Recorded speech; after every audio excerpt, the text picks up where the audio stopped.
무더운 여름을 보내고 있습니다. 지난 한 주간도 많은 폭우가 내렸고 그리고 또 무더위가 기승을 부리고 있는데 그러한 환경 속에서 하루하루 살아가는 것이 쉬운 일이 아닙니다.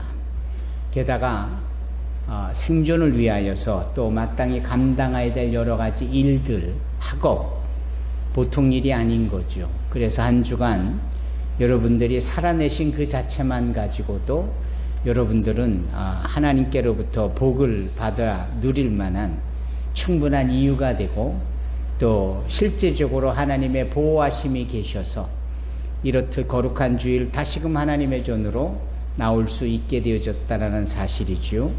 여러분들을 진심으로 축복하고 또 환영합니다.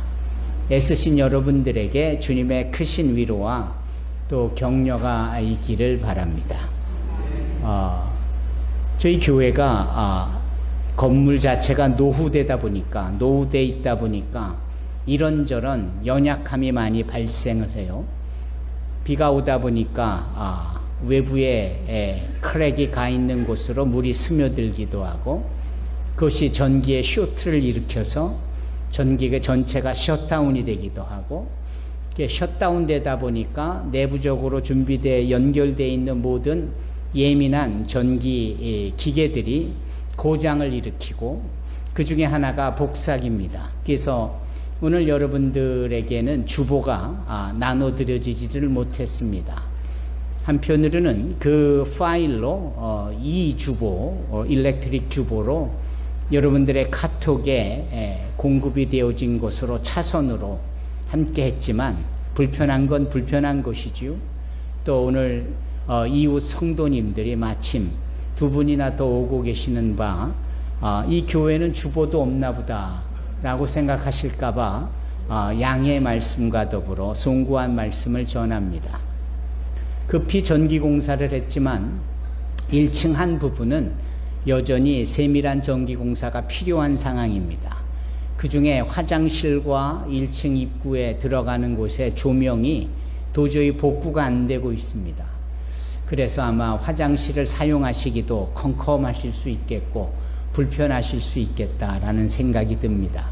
한 주간도 열심히 살아오시기도 힘드셨었을 텐데 교회조차 와서도 불편함을 감수해야 되는 여러분들의 그 마음이나 상황들에 대하여서 저는 그냥 미안할 뿐이지만 우리 하나님의 특별한 위로가 여러분들의 마음을 시원케 하고 또 그 정도는 괜찮아요 라고 말할 수 있는 넉넉한 여유로운 마음을 우리 주님께서 만져주시기를 간절히 바랍니다. 네, 이렇게 저의 설교가 시작이 되어집니다. 우리 하나님은 이렇게 섬세하고도 심지어는 시시콜콜한 것까지도 하나님을 인정하여 그분에게 맡기는 자에게 실체적으로 적용이 되어지고 느껴지게 되고 또 그러한 하나님을 살갑게 만나질 수 있는 겁니다. 우리 하나님은 저 높은 보좌에 멀리 계시는 추상적으로 계시는 분이 아니십니다. 그분은 우리를 찾아와 주셨고 오늘 대표기도자의 고백처럼 우리를 만나주러 오시는 분이시기도 하시고 하나님은 늘 저희들에게 늘 가까이서 심지어는 우리 마음속의 영혼 가운데 좌정하시며 역사하고 계시는 하나님이신 줄로 믿습니다. 그래서 히브리서 기자는 그 하나님을 어제나 오늘이나 영원토록 동일하신 분으로서 고백되고 있습니다. 지금도 동일하게 우리와 함께 하시고 나의 하나님이 되어주신다는 사실을 우리가 기억해야 합니다. 많은 믿는 성도들의 믿음의 고백이 성경 가운데 있지만 가장 짧으면서도 강력한 믿음의 고백이 의심이 많았던 도마라는 입에서 나온 나의 주여 나의 하나님이여 라는 고백입니다. 그 하나님이 살아계신데 그저 우리 모두를 싸잡은 전체의 하나님이다. 이것 또한 추상적일 수 있는 거예요. 그런데 그 하나님이 바로 나의 하나님이다. 내가 어디를 가든지 나와 동행하시는 하나님이시다. 내가 어떤 상황에 있든지 그 즉시 나에게 손 내밀어 나를 도와주실 수 있는 하나님이다 라는 살아계셔서 나의 하나님이 되신다라는 것을 믿어진다라는 자체가 얼마나 큰 은혜고 또한 감사의 조건인지요. 그러한 자들은 믿으면서 소위 하나님의 살아계심을 영접하게 되고 우리가 그분의 자녀가 되는 권세를 누리게 되어지는 겁니다. 요한복음 1장에 태초부터 그 말씀이 육신이 되어 우리 가운데 오신 예수님과의 관계를 그렇게 믿는 것으로 영접하는 것으로 그렇게 하나님의 주시는 권세를 누림으로 하나님의 자녀가 되어졌다는 사실을 말씀하시는 것이 바로 오늘 우리 각 사람에게 주시는 하나님의 복된 말씀인 줄로 믿습니다. 우리 하나님은 역사의 하나님이세요. 그 역사는 두 가지지요.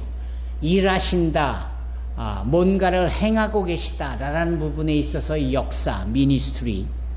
또 하나의 역사는 소위 지나간 모든 과거의 주관자가 되시고 지금도 앞으로도 행하실 모든 그분의 이야기로 가득 찬 역사, 히스토리의 하나님이시기도 하시다.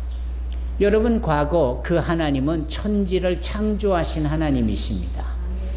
여러분, 이 천지를 창조하신 것은 아무것도 없는 상황에서 질서정연하고 꼭 있어야 될 것들로 가득한, 그래서 하나님께서 지으시고 난 후에 친히 평가하시고 피드백을 하시면서 보시기에 좋았다라고 만족해 하신 결과물, 그게 바로 천지의 창조 아니십니까?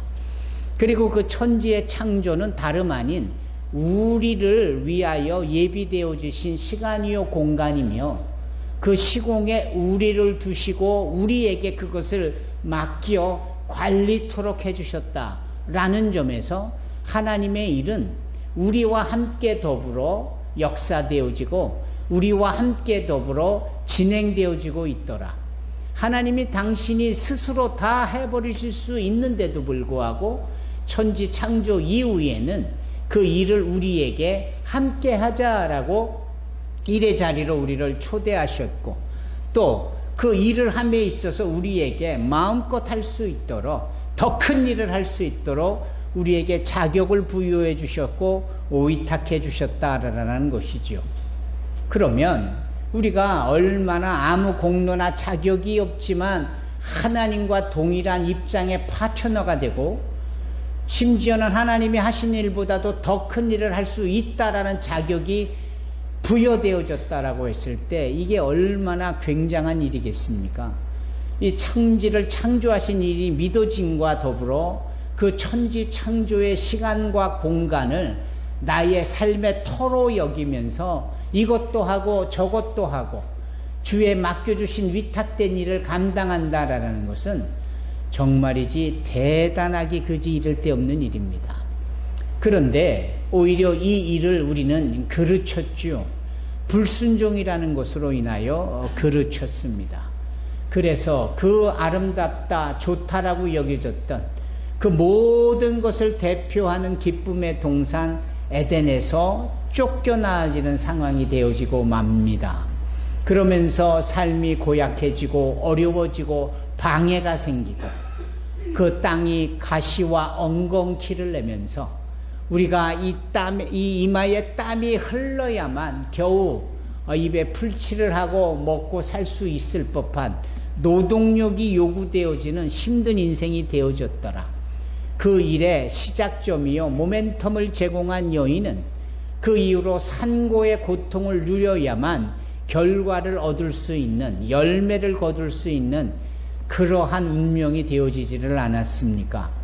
그리고 그 후손들로 여겨진 수많은 사람들의 이 역사 속에 등장을 했다 사라진 사람들의 발자취 속에는 삶의 엄청난 무게감과 고단함이 쌓여져 있고 그것을 증명하듯이 오늘을 사는 우리에게도 심지어는 이렇게 엄청난 폭우로 인한 그리고 무더위로 인한 어쩔 수 없는 노출되어져 있는 상황 속에 애를 써야만 겨우 버텨낼 수 있는 이러한 현실을 우리가 겪어가면서 하나님에게 불순종한 결과가 이렇구나라는 사실을 우리가 오늘도 뼈저리게 느끼는 겁니다.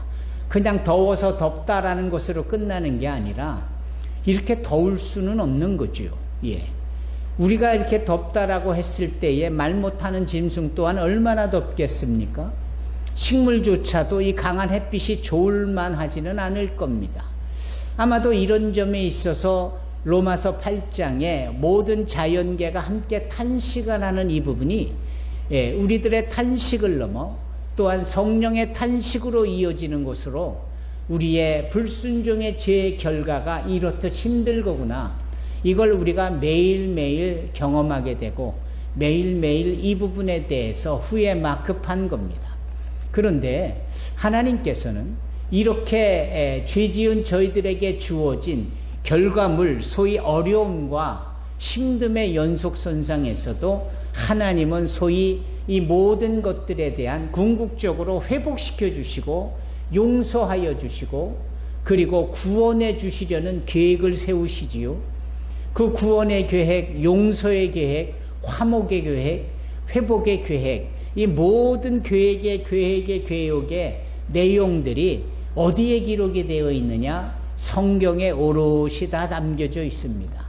첫 번째 책인 창세기로부터 시작해서 맨 끝에 머리의 책인 요한계시록에 이르기까지 이 수많은 역사 속에 수많은 사건 속에 하나님이 개입하셔서 펼치신 놀라운 일들과 그 가운데에 등장하는 수많은 사건과 사고와 그리고 담당자인 이 사람들의 등장은 바로 하나님의 구원의 계획이 얼마나 오래전부터 준비되어 있고 얼마나 자세하게 한 개인에게 적용이 되고 있는지를 보여주고 있습니다.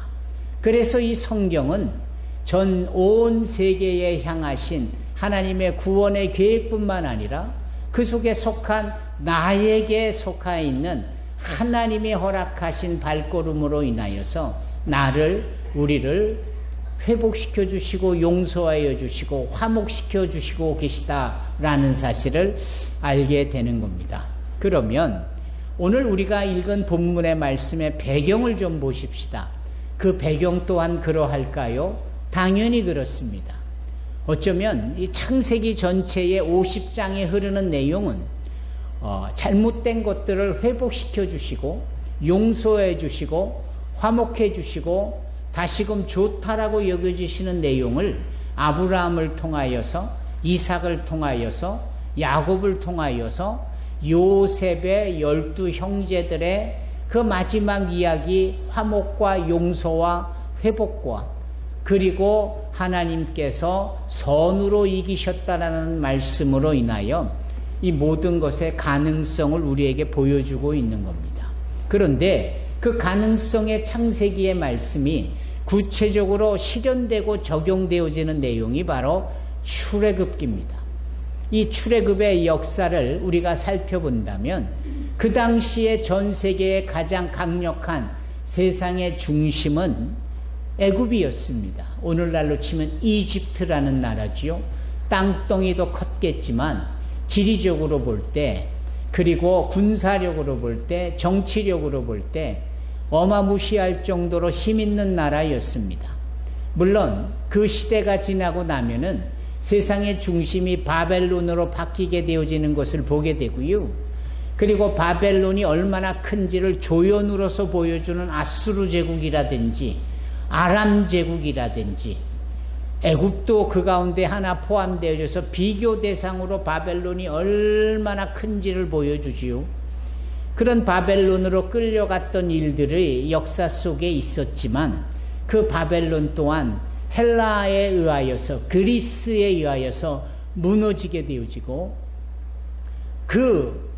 더 이상 정복할 땅이 없다라고 울었다라고 여겨지는 바로 그러한 이 헬라의 제국을 또 무너뜨린 게 바로 로마입니다. 그리고 그 로마 제국이 전 세계에 기틀을 만들어내며 철학사상과 그리고 민주주의까지도 태동했도록 했다라는 이 역사의 중심 속에서 오늘까지 이어지는 대목을 우리가 보게 되어지는데 이런 역사 속에서 사람들이 가지고 있는 신관이 있고 세계관이 있는 겁니다. 그들이 가지고 있는 신관은 무엇이냐면 소위 인간들보다도 더 위에 있는 신, 바로 이 신들에 대한 이념이고 개념이고 이해입니다. 그들에게는 그런 신관이 있었습니다. 그래서 그 애굽을 중심으로 한 사람들의 신에 대한 이해는 다신론적인 것이 있었습니다. 신이 많아서 별의별 신들이 곳곳에서 존재하고 있고 사람들에게 영향을 끼치고 있고, 두 번째는 일신론이라는 것이 있어서 그것이 바로 지역마다 가장 강력한 신이 존재하므로 사람을 지배하고 다스리니 사람들은 그 힘의 신들 앞에서 복종해야 된다라는 것이요, 신을 노엽게 하면 안 된다, 이런 식의 개념을 관념을 갖게 되어지는 겁니다. 바로 그럴 때에 성경은 인간들이 만들어낸 다신론과 일신론보다도 더 특별하고도 독특한 진정한 신관을 허락해 놓는데 그것이 바로 유일신관입니다. 유일신관과 일신관은 차이가 엄격합니다. 일신이라 하는 것의 일은 한 지역을 나타내는, 그 지역에서 으뜸이 되는 신이 있다라는 것이 일신론이에요. 그래서 바다에 포세이돈이 있고 하늘에 제우스가 있고 나중에 그리스 신화가 다 여기서부터 태동되어져 연결되어진 것이지요.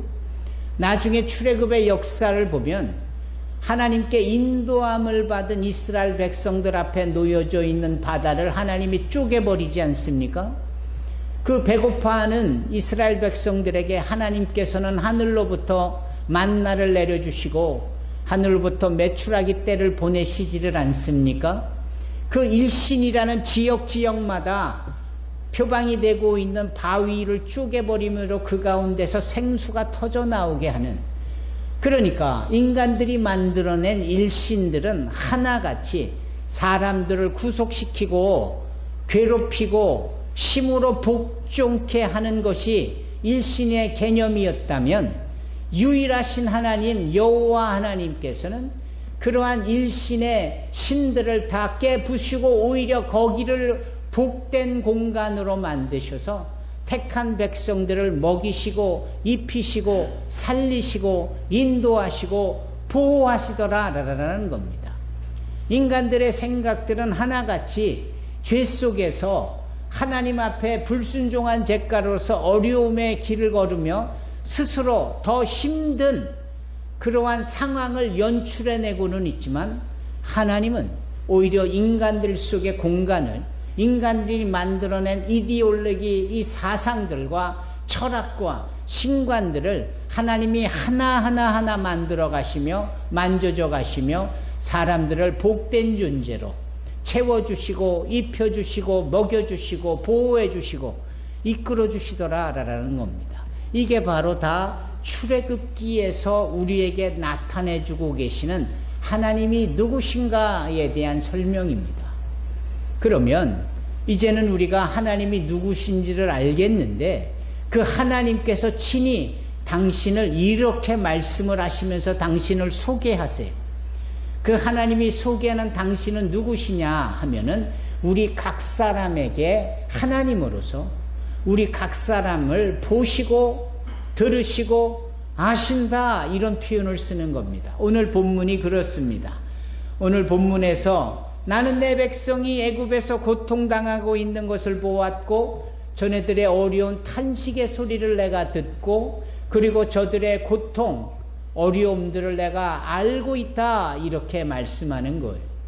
여기에서 하나님은 하나님으로서 우리에게 일반적인 복종만 요구하시는 것이 아니라 하나님께서 친히 우리에게 관심을 가지시고 하나님께서 우리에게 그 관심을 사랑으로 더하여 주시고 하나님께서 그 관심을, 사랑을 구체적으로 도우심 속에서 나타내주고 계실 것이다, 이렇게 말씀하는 겁니다.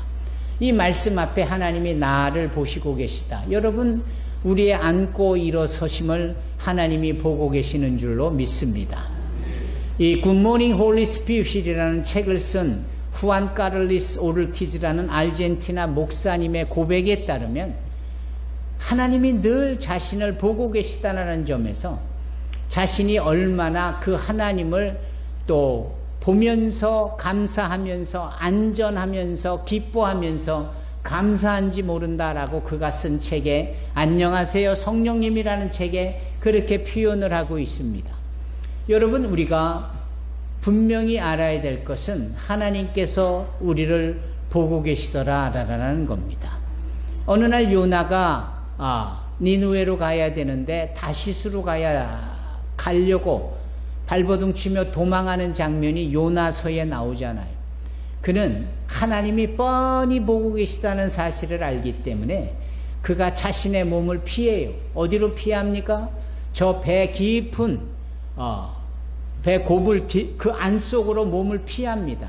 아무도 그가 어디에 숨었는지 모르지만 하나님은 보고 계시고 하나님은 그의 일거수일투족을 주목하고 계시지 않습니까?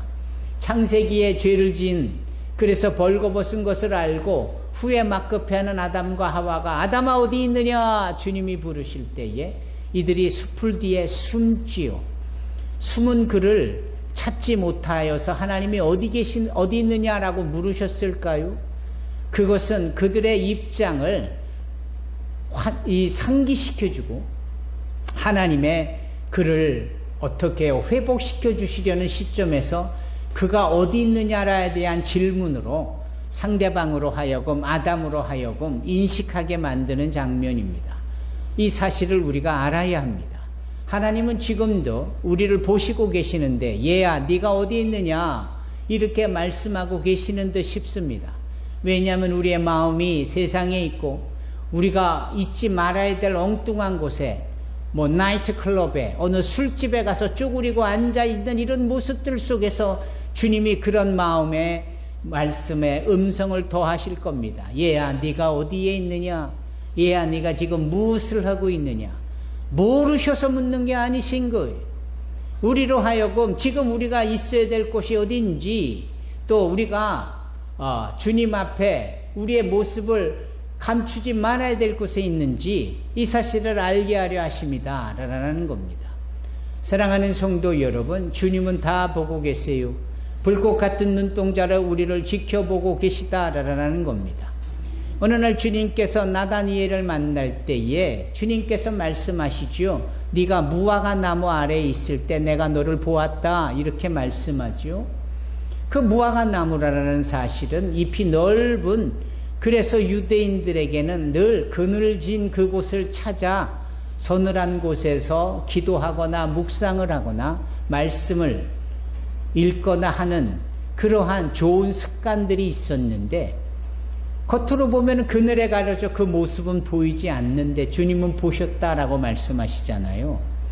그러시면서 그 나다나엘에 대한 간교하지 않음을, 간사하지 않음에 대하여서 오히려 칭찬하시는 장면을 보게 됩니다. 여러분, 주님이 우리를 보실 때 그분의 보심으로 인하여 칭찬을 받을 만한 저와 여러분이 되기를 바랍니다.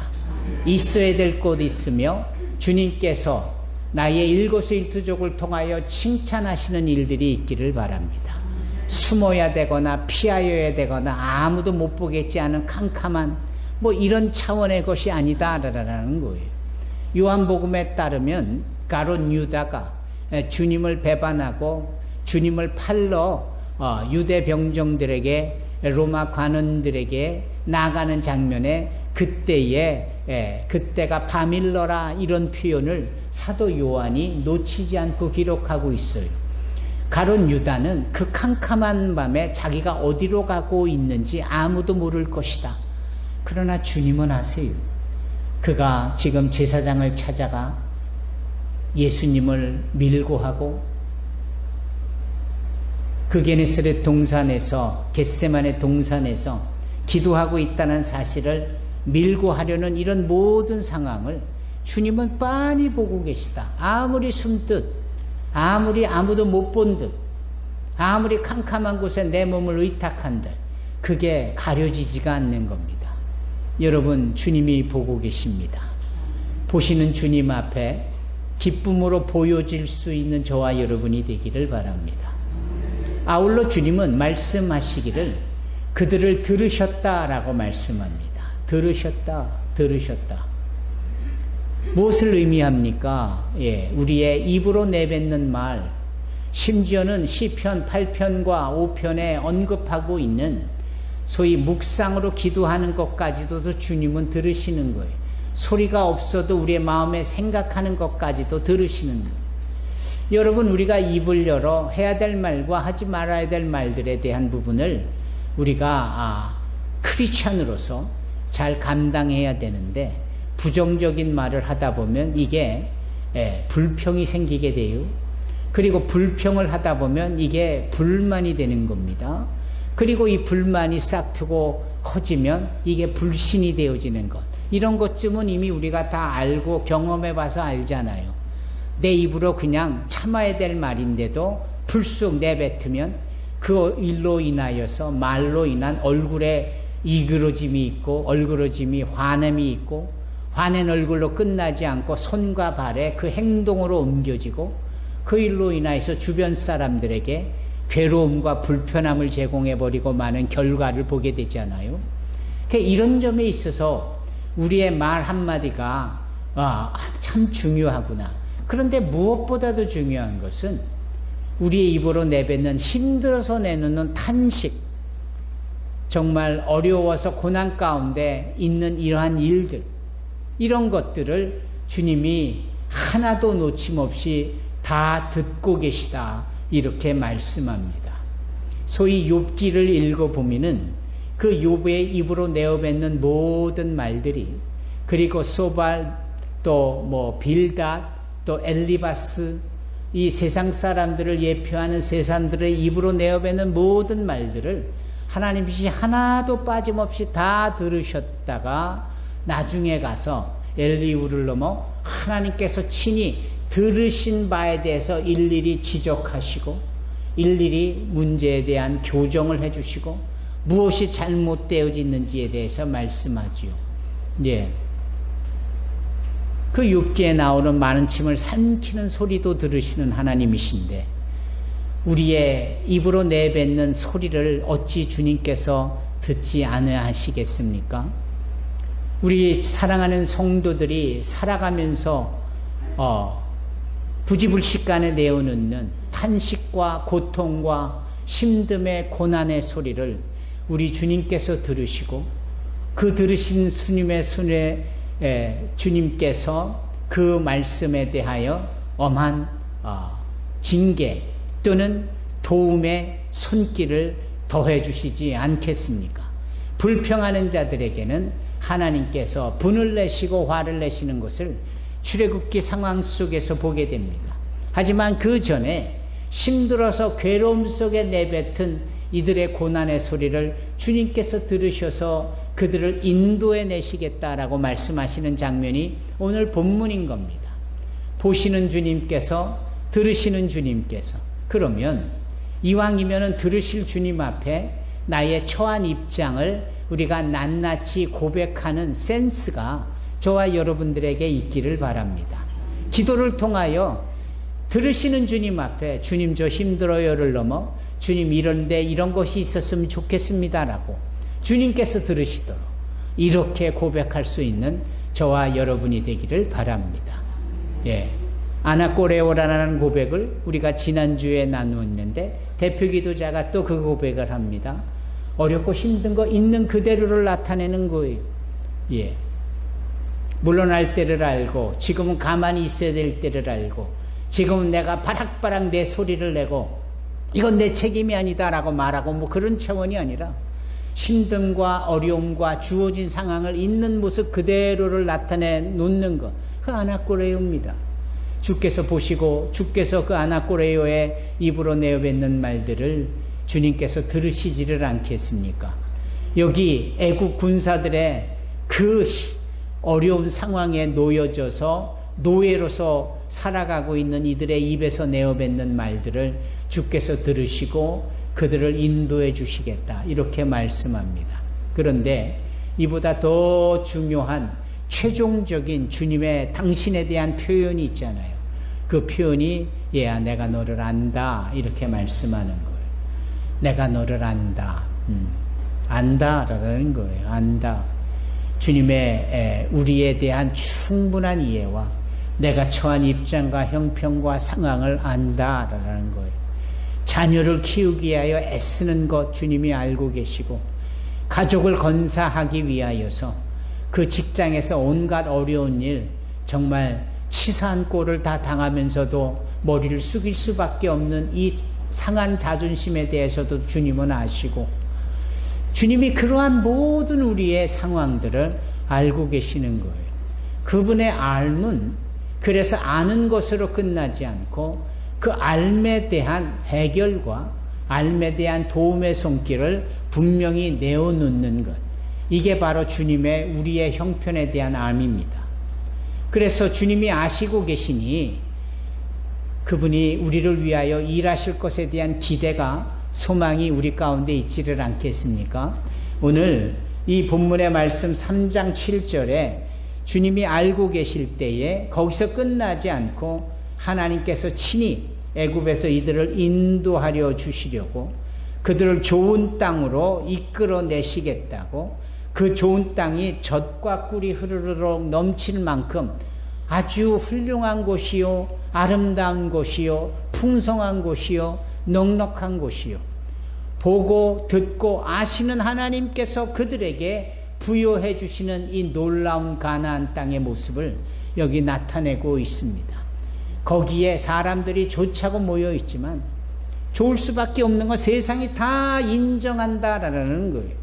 여기 아모리 사람, 헷 사람, 가나안 사람, 브리스 사람, 히비 사람, 여부수 사람 7 족속이 거기에 다 얼기설기 있는 것은 그만큼 모든 사람들이 가장 좋은 곳이 어딘지, 가장 좋은 것이 무엇인지, 가장 절대적으로 필요한 것이 무엇인지 쯤은 세상도 다 안다라는 거예요. 그러나 그것을 실제적으로 약속하여 주실 수 있는 분, 주시는 분, 주실 것이다 약속하시는 분은 하나님밖에는 없으시다. 바로 이 사실이 오늘 본문에 나타나지고 있는 겁니다.